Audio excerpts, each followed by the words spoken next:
وہ خشک زرد پتے سبز شبنم میں بھیگے معلوم ہونے لگے تھے، آسمان کے منظر بدل گئے تھے اور نارنجی رنگ ختم ہو گیا تھا۔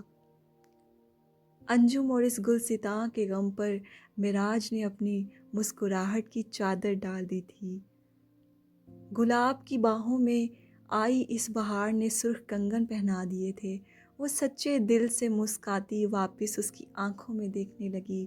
کیا وہ کوئی جادوگر تھا جس نے آتے ہی ہر طرف نوزائیدہ کلیوں کو کھلا دیا تھا، جو سبز شاداب پتوں کی آغوش میں جاتی کھل اٹھی تھی، یوں ہی جیسے وہ اس کی آغوش میں آتی مہک اٹھی تھی۔ اب وہ اسے ہلکے ہاتھوں سے جھولا جھلا رہا تھا اور وہ کھلکھلاتی یہ تحفہ وصول کر رہی تھی۔ کچھ پلوں کے بعد اچانک اسے کچھ یاد آ جانے پر وہ واپس چہرہ موڑ گئی اور اس بار اس کے چہرے پر خفگی ہی خفگی تھی۔ معراج نے الجھ کر اسے دیکھا، جیسے وہ اس کی خفگی سمجھ نہ سکا ہو۔ جانتے ہو میں کب سے تمہاری راہ دیکھ رہی تھی؟ وہ جو اسے الجھا الجھا سا دیکھ رہا تھا، اس کے سوال پر لب پھیلائے مسکا دیا۔ میں تو یہی تھا۔ وہ مزید بھویں سکیڑ کر اسے گھورتی رخ واپس سیدھا کر گئی۔ اب یہ سخت ناراضگی کا اعلان تھا۔ یعنی میرا مطلب میں تو یہی تھا تمہارے دل میں۔ پیچھے سے اس کے کان کے قریب جھکتے وہ سرگوشی نما بولا۔ تم نے دیر کر دی، جواباً وہ من منائی۔ یہ گلہ نہیں تھا، شکایت بھی نہیں تھی، مگر اس کے جملے نے معراج کو اداس ضرور کر دیا تھا۔ اب تو آ گیا ہوں نا میں، اس نے گویا تسلی دی۔ ہنکار بھرتے وہ سر جھٹک کے رہ گئی۔ مطلب صاف تھا وہ ابھی بھی نہیں مانی تھی، مگر کوئی بات نہیں، ایسی کوئی چیز نہ تھی جس کا علاج معراج جہانگیر کے پاس نہ ہوتا۔ اس نے اس کا جھولا چھوڑا اور اپنے دونوں ہاتھ پیٹھ کے پیچھے کیے۔ کچھ دیر بعد جب نکالے تو ان میں خوبصورت سفید اور گلاب کی چھوٹی کلیوں سے بنا ایک گول تاج تھا۔ معراج نے اس کے سر پر پہنا دیا۔ اپنے سر پر دھرے پھولوں سے سجے تاج کو انجم نے آنکھیں اٹھا کر دیکھنے کی کوشش کی اور پوروں سے چھو کر محسوس کیا اور سمجھتے دوبارہ مسکرا اٹھی۔ بلا شبہ وہ اس کی خفگی دور کر چکا تھا۔ اس کے بعد اس نے دوبارہ اسے مگر اس بار تھوڑا تیزی سے جھولا جھلایا۔ وہ کلکاری مار کر ہنسی۔ ان دونوں کی کھلکھلاہٹیں اس گلستاں میں موسیقی کسی معلوم ہو رہی تھیں۔ وہ گم تھے اپنی محبت میں جب اچانک اس جھولے کی ایک رسی ٹوٹ گئی اور وہ ایک طرف کو لڑک گیا۔ ایک چیخ انجم کے حلق سے برآمد ہوئی۔ انجم! معراج نے بھی پھیلی آنکھوں سے اسے پکارا۔ اس سے قبل وہ زمین سے ٹکراتی زخمی ہوتی، معراج کے مضبوط بازوؤں نے اسے اپنے حالے میں لیتے درد سے دور کر دیا تھا اور ایک آنچ بھی اس کے وجود پر آنے نہیں دی تھی۔ معراج! وہ زیر لب تڑپ کر پکارتے جھٹکے سے اٹھ بیٹھی۔ پسینے میں شرابور بدن، آنسوں سے تر پلکیں، اس نے وہم زدہ آنکھیں لیے ارد گرد دیکھا اور خود کو کمرے میں پایا۔ وہاں کوئی نہیں تھا، کوئی بھی نہیں، نہ وہ گلستاں، نہ باغیچہ، نہ وہ درخت سے لٹکتا ہوا جھولا، نہ ہی وہ تاج اور نہ ہی معراج۔ اس خالی پن اور خواب نے اس کے درد میں مزید اضافہ کر دیا تھا۔ آنکھوں سے بل بہتے آنسو اس کے زخمی رخسار کو بھگونے لگے تھے۔ اس نے سر واپس پیچھے تکیے پر گرایا اور بے آواز روتی چلی گئی۔ وہ کیوں چاہتی تھی وہ اس کے سامنے آ جائے؟ وہ کیوں اسے یاد کر رہی تھی؟ وہ تو اس سے محبت ہی نہیں کرتی تھی۔ وہ تو اس سے بھی انہی لوگوں جیسا سمجھتی تھی جن کی وہ اس حال میں تھی۔ پھر کیوں اس کا دل باغی ہو رہا تھا؟ وہ سمجھنے سے قاصر رہی۔ دل اور دماغ میں چلتی اس جنگ سے جوجھتی وہ خود پر قابو پانے کی ناکام کوشش کر رہی تھی۔ جب باہر سے کسی کی آہٹ محسوس ہوئی، انجم نے فوراً اپنے آنسو رگڑ کر ہتھیلی سے صاف کیے اور گردن دائیں طرف موڑتے خالی نظریں دہلیز کی جانب دوڑائیں۔ اس کے بعد وہ ہوا تھا جس کا تصور اس نے خواب و خیال میں بھی نہیں کیا تھا۔ انجم! ایک شناسا سی پکار، اور وہ پکارتا ہوا اندر داخل ہو گیا تھا۔ انجم نے دم سادے متحیر ہو کر اندر آنے والے وجود کو دیکھا۔ بال یقین وہ اور کوئی نہیں، معراج جہانگیر ہی تھا۔ لمحے بھر کے لیے اسے اپنی سماعت و بصارت پر اعتبار نہیں آیا تھا۔ وہ سیاہ فکر مند آنکھیں، وہ حسین چہرہ جس پر ہمیشہ اس کی محبت سجی رہتی تھی، وہ عین اس کے سامنے کھڑا تھا۔ ایک خواب ہے کہ بارے دیگر دیکھتے ہیں ہم، ایک آشنا سی روشنی سارے مقام میں ہے۔ وہ اسے خواب سمجھ لیتی اگر وہ اسے زخمی نہ دیکھتی۔ اس کے کندھے پر، بازو پر، سر پر پٹی بندھی تھی، جیسے اس کے ساتھ کوئی حادثہ پیش آیا ہو۔ دوسری جانب بیڈ پر موجود انجم کے وجود کو دیکھتے معراج کا دل کٹ کے 2 حصوں میں بٹ گیا تھا اور پورے وجود میں شرارے سے پھوٹنے لگے تھے۔ اسے دیکھنے کے بعد وہ نہیں رہا تھا۔ نہ جانے کتنے لمحے وہ دونوں ایک دوسرے کو ایسے ہی پتھرائی نظروں سے ساکت و جامد ہو کر دیکھتے رہے اور بس دیکھتے رہے۔ جہاں انجم کی نظروں میں حیرت زدگی تھی، وہیں معراج کی آنکھوں میں درد رقم تھا۔ پھر یک بار دونوں کے لبوں سے ایک دوسرے کا نام ادا ہوا، معراج، انجم۔ انجم کا زیر لب سرگوشی میں اس کا نام لینا معراج کو ریزہ ریزہ کر گیا تھا۔ ایک آنسو اس کی بائیں آنکھ سے ٹوٹ کر داڑھی میں جذب ہوا اور وہ آنکھیں جھپکتا درد زدہ سا اس کی اور بڑھا۔ دوسری جانب اس کا قدم بڑھانا انجم کی دھڑکنوں کو منتشر کر گیا تھا اور ہاتھ پکڑ لینا دوا۔ اس کا ہاتھ تھامتے وہ وہیں زمین پر گھٹنوں کے بل بیٹھ گیا۔ آج اپنا ہاتھ پکڑنے پر انجم کو طیش نہیں آیا تھا۔ وہ اس بگڑے ہوئے وقت کے بادشاہ کو اپنے سامنے گھٹنے ٹیکے دیکھ احساس سے عاری چہرہ لیے دیکھ رہی تھی، جبکہ وہ آنکھوں میں لہو لیے اس کے زخموں کو دیکھ رہا تھا۔ چہرے پر تماچوں کے نیل تھے، بازوؤں پر چوٹیں تھیں اور نہ دیکھ کر بھی وہ اس کا زخمی پہلو دیکھ سکتا تھا جہاں ٹھوکریں ماری گئی تھیں۔ اور اس منظر نے تو معراج کو جلا کر راکھ ہی کر دیا تھا کہ اس کے بال آدھے جل چکے ہیں۔ اس کے سر پر بندھی پٹی اس کے اپنے زخم کے درد کو دگنا کر گئی تھی۔ انجم لب بھینچے اس شخص کے تاثرات، تکلیف اور تڑپ کو بغیر کوئی رد عمل دیے محسوس کر رہی تھی۔ وہ اس کی حالت پر پل پل مر رہا تھا۔ کچھ سمے بعد معراج نے سختی سے آنکھیں بند کر کے کھولیں اور انجم کو دیکھا، اور ان سیاہ آنکھوں میں بیک وقت کتنے جذبات اترے تھے، محبت، اضطراب، جنون اور نفرت کے۔ کیا تم مجھ سے نکاح کرو گی انجم؟ اس کے سرد ہاتھوں کو اپنے دونوں پرحدت ہاتھوں میں چھپاتے اس نے حسرت سے کہا۔ کیا انداز اظہار تھا! یہ پہلا جملہ تھا جو اس کی زبان سے ادا ہوا تھا۔ وہ بے چینی سے اسے دیکھتا اس کے جواب کا منتظر تھا، جبکہ وہ سنگ ہوئی اسے دیکھ رہی تھی بنا پلک جھپکائے۔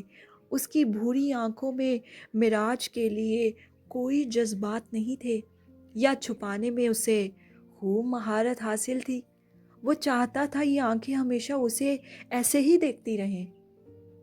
انجم، اس نے دوبارہ اسے پکارا، اور اس بار وہ پلکیں جھپکتی بے رخی سے رخ موڑ گئی۔ معراج کو کوئی فرق نہیں پڑا تھا، کیونکہ اسے عادت تھی سب کی۔ میں معراج جہانگیر خان اپنی تمام عزت اور نام تمہارے نام کرنا چاہتا ہوں۔ وہ رخ پھیرے پڑی رہی، شاید اپنے آنسو چھپانے کی کوشش کر رہی تھی۔ اس کا دل چیخ چیخ کے کہہ رہا تھا کہ کوئی بیوقوف ہی ہوگی جو اس وقت اس کی پیشکش کو رد کرے گی۔ اس نے اس سے کوئی سوال نہیں کیا تھا، کچھ نہیں پوچھا تھا۔ اس کی جگہ کوئی اور مرد ہوتا تو نہ جانے کیا کیا سوچتا۔ تمہاری قسم میں سب چھوڑ دوں گا، شراب پینا، برے کام کرنا، سب کچھ جو تمہیں ناپسند ہے۔ وہ ہر لحاظ سے اسے قائل کرنے کی کوشش کر رہا تھا۔ دہلیز پر کھڑی اجالا تکلیف سے ان دونوں کو دیکھ رہی تھی۔ وہ دل سے دعا کر رہی تھی کہ انجم معراج کی بات مان لے اور اس دوزخ سے چلی جائے۔ انجم کی مسلسل بے اعتنائی پر وہ سرد سانس ہوا کے سپرد کرتا گردن پیچھے گرا گیا۔ جیسے تھک گیا ہو اس کی ضد کے آگے۔ پھر اس نے واپس اسے دیکھا اور اپنے ہاتھ اس کے ہاتھ سے ہٹا لیے۔ اپنے ہاتھ سے اس کے ہاتھوں کو چھوٹتے محسوس کرتے انجم کا دل ڈوب کر ابھرا۔ یعنی کیا وہ ہار مان چکا تھا؟ اس نے دل ہی دل میں سوچا، مگر اگلے عمل پر دل کی امید بندھی رہی۔ جب معراج تھوڑا پیچھے ہٹا اور اسی پوزیشن میں بیٹھا، اس کے آگے ہاتھ جوڑ گیا۔ خدا کے لیے مجھے اپنا لو، میں تمہارے آگے ہاتھ جوڑتا ہوں، تمہارے آگے ہاتھ جوڑتا ہوں۔ اس جملے نے اسے واپس اس کی جانب دیکھنے پر مجبور کر دیا۔ انجم نے ششدر ہوتے پہلے اس کے جڑے ہاتھ اور پھر اسے دیکھا۔ وہ شخص جس میں غرور کوٹ کوٹ کے بھرا ہوا تھا، وہ اس کے سامنے ایسے بیٹھا اسے منجمد کر گیا تھا۔ مگر اپنے عیاں ہوتے جذبات پر قابو پاتی وہ سختی سے بولی، کیوں؟ اس نے اس کی تمام منت کو گویا ایک ہی لفظ میں رد کر دیا تھا، جبکہ اس کی زبان پر لگے قفل کو ٹوٹتے دیکھ معراج نے سکھ کا سانس لیا تھا۔ کیونکہ میں تم سے عشق کرتا ہوں۔ کیا جواب تھا کہ وہ لب کچلتی لاجواب ہو کر رہ گئی۔ ہاں، وہ کرتا تھا اس سے عشق، اور یہ اس کے زمین پر ٹیکے گھٹنے اور جڑے ہاتھ ثابت کر گئے تھے۔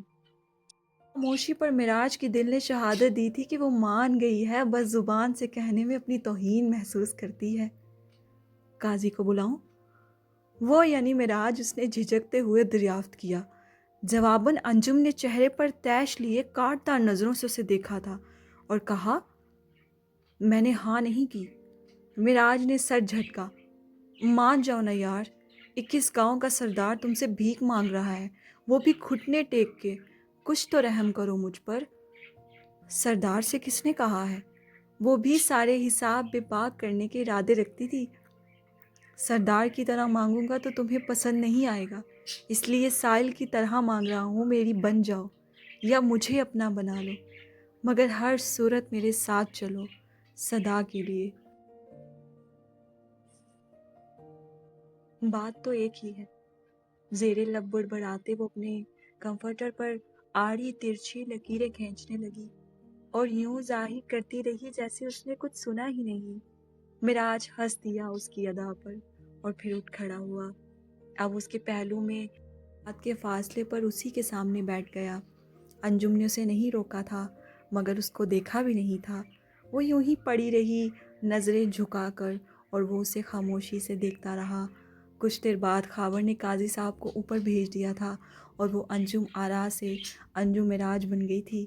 بالآخر معراج نے اسے جیت لیا تھا، وہ اس کی ہو گئی تھی آخری سانس تک۔ وہ دونوں اب اس کمرے میں تنہا تھے۔ معراج نے ہاتھ بڑھا کر اسے سہارا دیتے بٹھایا تھا۔ اس کے چہرے پر تکلیف صاف عیاں تھی، جو معراج آسانی سے محسوس کر سکتا تھا۔ معن اجالا اندر داخل ہوئی۔ اس نے معراج کی طرف انجم کی چادر بڑھائی اور چلی گئی۔ پہلے سے اوڑھے سیاہ دوپٹے پر اس نے وہ میرون رنگ کی چادر انجم پر اوڑھا دی اور پھر بلا جھجک وہ اسے اپنے سینے سے لگا گیا۔ یہ محبت سے بھرپور معانقہ انجم کو لرزنے پر مجبور کر گیا تھا۔ اس کے سست روی سے دھڑکتے دل کو اپنے دل کے قریب محسوس کرتے معراج جہانگیر خان خود کو دنیا کا خوش قسمت ترین انسان تصور کر رہا تھا۔ یہ خوشبو، یہ مضبوط حصار، وہ کپ کپاتی پلکیں میچ کر چہرہ اس کے کندھے میں چھپا گئی۔ اس وقت اسے لگ رہا تھا اس کے لیے معراج جہانگیر خان کی آغوش سے زیادہ محفوظ پناہ گاہ اس دنیا میں اور کہیں نہیں ہے۔ وہ بالکل اس خواب کی طرح اسے سنبھالے ہوئے تھا۔ ایک شاخ یاسمین تھی کل تک خزاں عصر، اور آج سارا باغ اسی کی اما میں ہے۔ جذبات پر قابو پانا مشکل ہو گیا تو آنسوؤں کا ریلا امٹ کر ان اس کے کندھے پر بہنے لگا، جبکہ دوسری جانب اس نمی پر معراج کا چہرہ آنکھ چھلکانے لگا تھا۔ آنکھوں میں شعلے بھڑک رہے تھے۔ اس نے کچھ کہا تھا انجم سے، جس کے جواب میں وہ تھوڑا سا چہرہ اٹھاتی، لب اس کے کان کے پاس لے گئی اور سرگوشی نما کچھ بولی تھی۔ انجم کے نیم بیدار وجود کو باہوں میں بھرے وہ زینے اترتا نیچے آ رہا تھا۔ اس جلاد کو نیچے آتے دیکھ رخسار بیگم کی آنکھیں جل اٹھی تھیں، مگر باعث خوف وہ فوراً اپنا گلا تھام گئی، جسے تھوڑی دیر پہلے وہ مڑوڑنے ہی والا تھا۔ آپ اسے روکیں گی نہیں؟ وہ کوئی عام لڑکی نہیں، انجم آرا کو لے جا رہا ہے، یعنی اس آرا پیلس کی آدھی کمائی کو۔ اس کے خاص آدمی نے سرگوشیانہ کہا تھا۔ دماغ خراب ہو گیا ہے تمہارا؟ جانتے نہیں ہو کون ہے وہ؟ سانس پی جائے گا اور تمہیں پتہ بھی نہیں چلے گا۔ رخسار کے جواب پر اس آدمی نے تھوک نکلتے معراج کو دیکھا۔ چہرے پر جلال لیے وہ نیچے آیا اور سب کو نظر انداز کرتے باہر کی طرف بڑھ گیا۔ لہٰذا مجھے کوئی شوق نہیں ہے شیر کی کچھاڑ میں ہاتھ ڈالنے کا۔ ایک انجم گئی تو 10 اور لے آؤں گی میں۔ دنیا میں حسین لڑکیاں کون سی ناپید ہو گئی ہیں۔ اس کی حقارت سے کی گئی بات پر متفق ہوتا وہ سر ہلا گیا۔ اس بار کرنے سے پہلے انجم نے اس کے کالر پر ہاتھ رکھتے بڑبڑا کر کچھ کہا تھا۔ اجالا، فکر مت کرو، اجالا اب سے ہماری ذمہ داری ہے، وہ یہاں نہیں رہے گی۔ معراج کی دی تسلی پر اس کے وجود میں سکون کی لہر دوڑی اور وہ سر ہلاتی آنکھیں موند گئی۔ باہر جاتے اس نے انجم کو گاڑی میں بٹھایا اور دروازہ بند کرتے مڑا۔ اجالا اپنا تمام سامان لے آئی تھی جیسا کہ اس سے معراج نے کہا تھا۔ کچھ ہی دیر میں وہاں ایک سیاہ بڑی جیپ آ رکی تھی۔ اپنی چادر درست کرتے اجالا نے اس سیاہ گاڑی سے اترنے والے شخص کو دیکھا۔ سیاہ جینز شرٹ پر سیاہ لیدر جیکٹ پہنے وہ کوئی رئیس آدمی معلوم ہو رہا تھا۔ بھاری قدم اٹھاتا وہ ان کی اور بڑھا۔ آنکھوں سے سیاہ چشمہ ہٹایا تو دیکھا اجالا نے اس کی ہیزل آنکھوں کو۔ وہ آگے بڑھا اور معراج سے پرجوش ہوتے گلے ملا۔ خیال رکھنا، ہماری امانت ہے۔ اس نے سر ہلایا اور ایک سرسری سی نظر اجالا پر ڈالتے اس کا سامان لے کر گاڑی کی ڈکی میں رکھنے لگا اور پھر پچھلا دروازہ اس کے لیے کھولا۔ اجالا نے نہ سمجھی سے اس تمام منظر اور معراج کو دیکھا تھا، مگر سوال کرنے کی ہمت نہ جٹا پائی۔ ابھی تم ہمارے ساتھ نہیں جا سکتی۔ جیسے ہی انجم بہتر ہو جائے گی ہم واپس آ جائیں گے اور پھر تم ہمارے ساتھ رہو گی۔ تب تک تم دبیر کے ساتھ جاؤ گی اور بالکل بھی فکر مت کرنا، تم وہاں بالکل محفوظ رہو گی۔ اجالا کچھ نہیں بولی۔ وہ اس ناوالوں ساتھ جانا تو نہیں چاہتی تھی، مگر گاڑی میں موجود انجم کی حالت دیکھتے اسے یہی بہتر لگا تھا کہ اس سمے اس کا ان کے ساتھ جانا مناسب نہیں ہے، اور معراج پر تو وہ آنکھ بند کر کے بھی اعتبار کر سکتی تھی۔ اگر وہ کہہ رہا تھا کہ وہ وہاں محفوظ رہے گی تو یقیناً ایسا ہی ہوگا۔ اپیا کا خیال رکھیے گا، لڑکھڑاتے لہجے میں کہتے اس نے ایک آخری نظر نیم بے ہوش انجم کے وجود پر ڈالی۔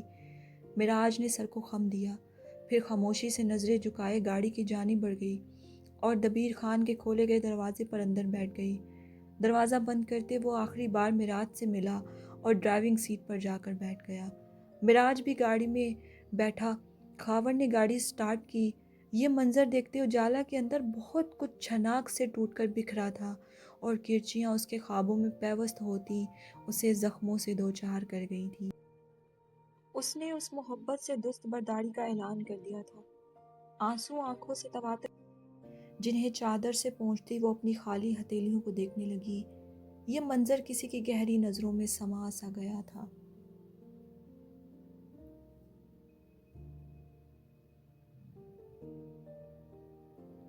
انجن سٹارٹ ہونے کی آواز پر اس نے بے چین ہو کر کھڑکی سے باہر معراج کو دیکھا اور پھر معراج کے حصار میں انجم کا وجود دیکھتے وہ سچے دل سے بھیگی آنکھیں لیے مسکرائی تھی۔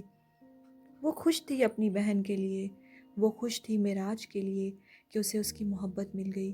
اس نے اپنے دل کو سمجھا لیا تھا کہ معراج جہانگیر خان اس کے لیے نہیں بنا، وہ انجم کے لیے اس دنیا میں آیا تھا۔ پھر وہ دونوں گاڑیاں سٹارٹ ہوتی آرا پیلس سے نکلیں اور مخالف سمت میں سفر کرتی اپنی اپنی منزل کی جانب روانہ ہو گئیں۔ رات سمے قصر خان۔ ہمیشہ کی طرح ادھر ادھر جھانک کر دیکھتے دبے قدموں سے باہر نکلتی آبگین ابھی کمرے کے وسط میں ہی تھی جب اسے اسٹڈی روم سے اپنے نام کی پکار سنائی دی۔ آبگین نے بلا شبہ یہ پکار جلال نے لگائی تھی۔ اس دن ناشتے کے بعد سے اس کی جلال سے کوئی ملاقات نہیں ہوئی تھی۔ وہ اس کے سامنے نہیں آتی تھی، یا یوں کہنا زیادہ بہتر ہوتا کہ جلال اس کے سامنے نہیں جاتا تھا، مگر آج دل باغی ہو رہا تھا اسے دیکھنے کو، اور دل کے ہاتھوں مجبور ہو کر اسے بلا رہا تھا۔ جب ہی وہ آنکھیں پھیلائے، ہاتھ دل کے مقام پر رکھتی، وہیں خوف زدہ ساکت کھڑی اس کشمکش میں جونچ رہی تھی کہ بھاگ کر اپنے کمرے میں بند ہو جائے یا پھر اس کی بات سننے جائے۔ اپنی پکار پر اسے نہ آتے دیکھ جلال خود ہی دہلیز پر آن پہنچا، اور پھر دیکھا تھا اسے ہاتھوں میں ہاتھ الجھائے، پریشان حال سا۔ اس کے پیچھے موجود وہ کئی لمحے اسے مبہم سا مسکراتا دیکھتا رہا۔ آبگین وہ سوچوں میں گم تھی جب وہ دوبارہ پکار گیا، اور اس بار آواز قریب سے آنے پر وہ اپنی جگہ اچھل کے رہ گئی تھی، اور اس منظر نے جلال کی سنہری آنکھوں میں تارے چمکا دیے تھے۔ وہ بے ساختہ سر جھٹک کے ہنس دیا، اور پھر جلد ہی خود پر قابو پاتا سنجیدگی چہرے پر سجا گیا۔ آبگین نے آنکھیں میچ کر منمناتے جواب دیا، جی، مگر غلطی سے بھی پلٹ کے نہیں دیکھا تھا۔ بیڈ کے دائیں طرف دراز میں سفید رنگ کی فائل رکھی ہے، لے کر کمرے میں آئیں، حکمی انداز میں کہتے وہ مڑتا واپس اندر چلا گیا۔ ٹائروں کی چرچراہٹ کو دور ہوتے سن کر وہ چونک کر پلٹی، اور متعجب ہوتے اس کی پشت کو دیکھنے لگی۔ وہ یہ کام خود بھی تو کر سکتا تھا، پھر اس نے اس سے کیوں کرنے کو کہا؟ مارے گھبراہٹ کے وہ رونے کو تھی۔ کن پٹی سے پسینے کی لکیر چھوٹ کر گردن پر بہی تھی، جس کو ہاتھ کی پشت سے صاف کرتے وہ مرے قدم اٹھاتی بیڈ کی دائیں جانب گئی، مگر اس دراز میں تو کوئی فائل نہیں پڑی تھی سوائے اس کی گھڑی اور چابی کے۔ آبگین نے حلق تر کرتے اس نیم وار دروازے کو دیکھا جہاں وہ موجود تھا، پھر کچھوے کی رفتار سے قدم اٹھاتی وہ اس کمرے کے پاس پہنچی۔ اندر قدم رکھنے کا حوصلہ اس میں نہیں تھا، لہٰذا وہیں کھڑے انگلیاں مڑوڑتے اسے زیرک نظروں سے دیکھنے لگی، جو سفید قمیص شلوار میں ملبوس، ہاتھ میں پکڑی سیاہ فائل ورق الٹتا بظاہر مصروف دکھائی دے رہا تھا، مگر اس کی موجودگی سے بھی خوب واقف تھا۔ لے آئیں آپ؟ پوچھتے اس آبگین کی جانب بڑھائی اور نظریں فائل پر ہی جمائے رکھی، مگر دل اور تمام حصے آبگین علی شاہ پر ہی تھیں۔ آبگین بولنے کی کوشش کرتی مگر آواز حلق سے باہر ہی نہیں آ رہی تھی۔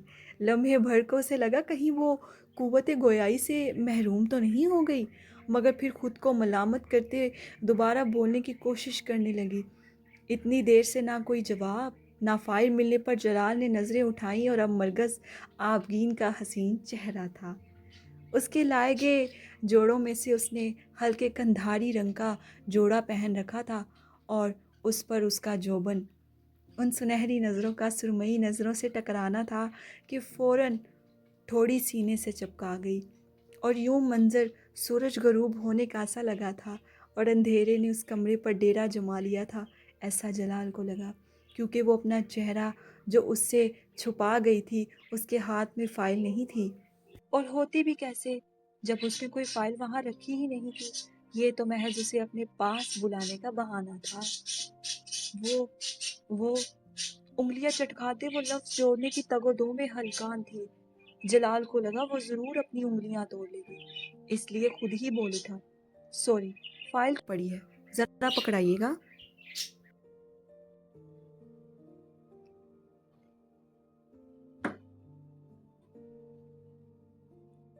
اس نے الماری کی جانب اشارہ کیا، اور وہ شکر کا سانس لیتی سر ہلاتی تیزی سے آگے بڑھی، اور اس دراز کو کھول کر فٹافٹ فائل نکالتی وہیں سے اس کی جانب بڑھا گئی۔ دونوں کے درمیان 4 قدموں کا فاصلہ تھا، مگر دوسری جانب وہ بھی اسی کے جیسا تھا۔ اس نے بھی بنا آگے بڑھنے کی زحمت کرتے وہیں سے ہتھیلی دوبارہ آگے کر لی۔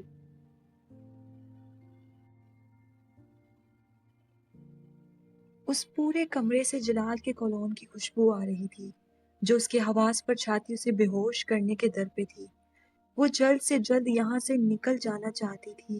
اسے اپنی جگہ سے نہ ہلتے دیکھ وہ خود ہی مرے قدم اٹھاتی، 2 قدم کا فاصلہ ختم کرتی، تھوڑا قریب آئی اور جلال کو فائل دیتی، مگر اس کے پکڑنے سے پہلے ہی وہ چھوٹتی زمین بوس ہو گئی تھی، اور تمام صفحات ادھر ادھر فرش پر بکھرتے اس کا یہاں سے جانا بھر کر گئے تھے۔ چلے جی ڈیئر ریڈرز، قسط ہو چکی ہے مکمل۔ امید ہے آپ سب کو پسند آئی ہوگی، پڑھ کے اور سن کے رائے کا اظہار لازمی کیجیے گا۔ جیسے کہ آپ سب جانتے ہیں کہ رمضان المبارک کا بابرکت مہینہ چل رہا ہے۔ اللہ تعالیٰ اس پاک مہینہ کے صدقہ میں آپ سب کو ڈھیر ساری خوشیوں اور کامیابیوں سے نوازے۔ تو چونکہ اس مہینے میں ہمیں سب سے زیادہ اللہ تعالیٰ کی عبادت کرنی چاہیے اور اپنے ہر عمل میں ہم لوگ جو ہے وہ نیکی کا مظاہرہ کریں، اور اللہ تعالیٰ ہمیں حرام کاموں سے ہمیشہ دور رکھے۔ اور میری دعائیں ہمیشہ آپ سب کے لیے ہیں، آپ سب بھی میرے لیے بہت زیادہ ساری دعا کیجیے گا۔ اور یہ قسط بہت امپورٹنٹ تھی، کافی سارے لوگوں کو جو تھا وہ سسپینس تھا کہ آگے کیا ہونے والا ہے، تو اس وجہ سے میں نے یہ ایپیسوڈ اپلوڈ کر دی ہے۔ اور میں شیور نہیں ہوں کہ یہ نیکسٹ جو ہے وہ اس مہینے میں ایپیسوڈ آئے گی، بیکاز رمضان ہے اور میں چاہتی ہوں کہ میں زیادہ سے زیادہ اللہ تعالیٰ کے قریب رہوں۔ اور اسی کے ساتھ مجھے دیں اجازت، جو نیو قسط ہے وہ میرے خیال سے عید کے بعد آئے گی انشاءاللہ۔ اللہ حافظ۔